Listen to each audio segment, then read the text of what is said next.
Hello viewers, লাউ দিয়ে চিংড়ি মাছ রান্না একদম মিলে গেছে খাপে খাপ, মানে একদম বনে গেছে তরকারির সাথে। আজকে লাউটা কিন্তু তেমন ভালো পড়েনি, আমি কিনে নিয়ে আসছি। তো আমার শাশুড়ি মা দেখে বলতেছে, আল্লাহ আমার পেটের বউ কি লাউ কিনে নিয়ে আসছে। তো যাই হোক, লাউয়ের ভিতরে তো আমি যাই দেখিনি। তো চিংড়ি মাছগুলো হচ্ছে আমার হাজব্যান্ড নিয়ে আসছে।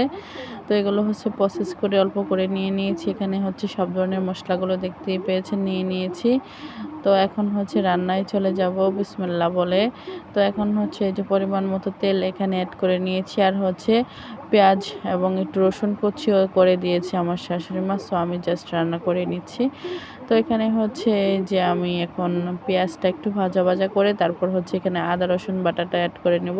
সো আদা রসুন বাটাটা হচ্ছে দেওয়ার পরে হচ্ছে একটু মানে ছিটে ছিটে হচ্ছে শরীরে লেগে যেতে চাই, এই জন্য একটু দূর থেকে হচ্ছে আমি ভিডিও শটটা নিয়েছি। আমি হচ্ছে এখনও পর্যন্ত একটা স্ট্যান্ডও কিনিনি, যার জন্য হচ্ছে আমার ভিডিওর কোয়ালিটিগুলো ভালো হয়নি এবং বুঝিও কম। এই জন্য হচ্ছে আমার কোনো ভিডিওর মধ্যে হয়তো বা ভালো একটা ভিউ হয় না, এবং আমি যেভাবে প্রেজেন্টেশন করতে চাই, আপনারা যেভাবে দেখতে চান সেভাবে হয়তো বা পারি না। এই জন্য হচ্ছে আমার ভিডিওতে বেশি একটা ভিউ হয় না। তো এনিওয়ে যাই হোক, ইনশাল্লাহ আমার মনে হয় ধৈর্য সহকারে কাজ করতে থাকি, কোনো একদিন হয়ে যাবে। তো এখন হচ্ছে আমি এখানে চিংড়ি মাছগুলো দিয়ে দিয়েছি।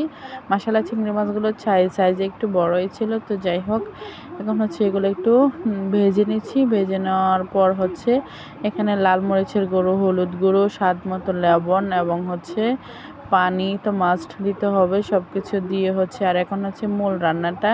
তো এইভাবে এই যে এখন হচ্ছে কয়েকটা কাঁচামরিচও ছিল সাথে, সব ধরনের মশলাগুলো অ্যাড করে নিচ্ছি আর পানি দিয়ে দিচ্ছি। পানি দিয়ে হচ্ছে সুন্দরভাবে হচ্ছে মশলাটাকে সুন্দরভাবে এখন মানে মাছের সাথে করে সবগুলো হচ্ছে একটু 2 মিনিট অপেক্ষা করে কাছে দাঁড়িয়ে এবং হচ্ছে আমি এটাকে কষিয়ে নেব সুন্দরভাবে।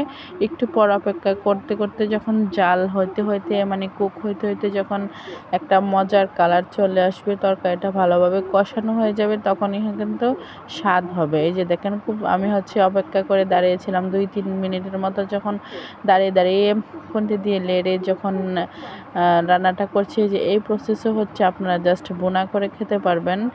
একটু হলুদ মানে জিরে গুঁড়ো দিয়ে হচ্ছে নামিয়ে নিতে পারেন। এভাবে খেলে অসাধারণ লাগে। তো যাই হোক, আমি হচ্ছে এর সাথে হচ্ছে লাউটা অ্যাড করে নেব। মূলত লাউটা এই চিংড়ি মাছের জন্যই হচ্ছে লাউটা, আর হচ্ছে লাস্টে ধনিয়া পাতা দিয়েছি, এই জন্য হচ্ছে স্বাদ হয়েছে আজকের তরকারিটা। তো যাই হোক, এখন আমি হচ্ছে যখন কষিয়েছিলাম, অল্প একটু পানি দিয়ে হচ্ছে কষিয়েছিলাম, তখন হয়েছে আমার শাশুড়ি মা হচ্ছে বাড়িতে আমার ফোন দিয়ে কথা বলছিল, যার জন্য হচ্ছে আর ভিডিওটা নিতে পারিনি। তো এখন হচ্ছে নতুন করে আমি একটু গরম পানি অ্যাড করে তারপর হচ্ছে ঝোলের জন্য পানি দিয়ে দিয়েছিলাম, এবং হচ্ছে লাস্টে একটু জিরে গুঁড়ো দিয়ে দিয়েছি, এবং নামানোর আগে হচ্ছে একটু ধনিয়া পাতা ছিটিয়ে দিয়েছি। আজকে রান্নাটা দেখে যদি কারো ভালো লাগে, আমার পাশে থাকবেন এবং লাইক কমেন্ট শেয়ার করবেন। আসসালামু আলাইকুম এভরিওয়ান।